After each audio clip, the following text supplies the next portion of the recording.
2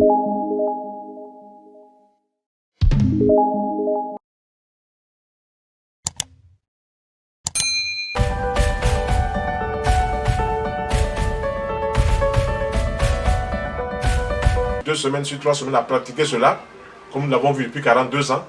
Et en ce moment-là, vous serez satisfait parce que la nature ne se trompe jamais. Il faut appliquer les règles de la nature et la nature va toujours nous satisfaire. Comment soigner une plaie diabétique?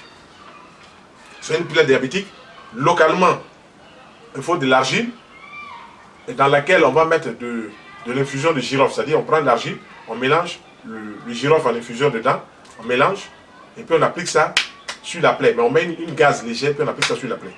Maintenant, il y a 2 tisanes qui freinent l'entrée du sucre dans le sang. C'est le girofle et puis la cannelle. La personne devra en boire au moins 3 verres par jour. Donc 3 verres par jour. Maintenant, si elle boit ces 3 verres par jour en dehors de repas, elle va boire en plus de cela des plantes qui sont connues pour faire baisser le taux de sucre et pour arranger un peu le pancréas. Les plantes là, c'est le galéga. Les plantes là, c'est le gymnéma. Les plantes là, c'est le clou de girofle.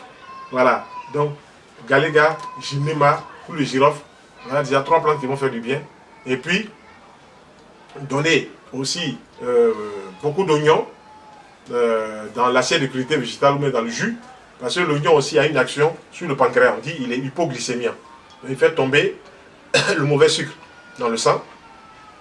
Et l'oignon aussi fabrique de l'insuline naturelle. On appelle la glucokinine. Donc tout ça, la nature a mis.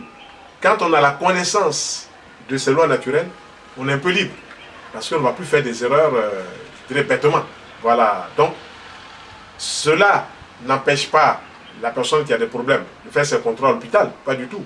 Mais l'approche que nous proposons est rationnelle. Si c'est appliqué comme nous le disons, les résultats sont probants. Voilà. Donc pour la plaie, elle devra faire 2 ou 3 applications d'argile. Elle devra réformer son hygiène alimentaire, introduire suffisamment de fruits et agrumes, des oranges, des pamplemousses, des mandarines, des mangues, des papayes, des ananas, beaucoup de fruits et agrumes, et beaucoup de fruits qui sentent bon.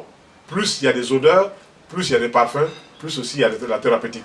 Et tout ce qui sent bon là apporte quelque chose de thérapeutique dans le corps. Et les légumes, à midi, en insistant sur l'oignon, avant de manger un plat cuit. Voilà. On réduit un peu le riz, le pain, les pâtes, l'igname chez le diabétique. On augmente beaucoup de légumes. Et on choisit aujourd'hui de manger du poisson, demain de manger de la volaille, après-demain de manger des œufs, après-demain de manger des champignons, qui sont très bien, les champignons les pleurotes. Il y en a plein. Ça pousse en Côte d'Ivoire ici. Quand on mange cela, ça fait baisser la glycémie. Voilà. Et en même temps, ça soigne les problèmes d'hypertension. Il faut manger ça comme on le dit. Voilà. Et puis aussi introduire du lait de soja qui va faire du bien à la place du lait animal. Voilà, grosso modo, ce que je voulais présenter sur la base des questions qui m'ont été posées.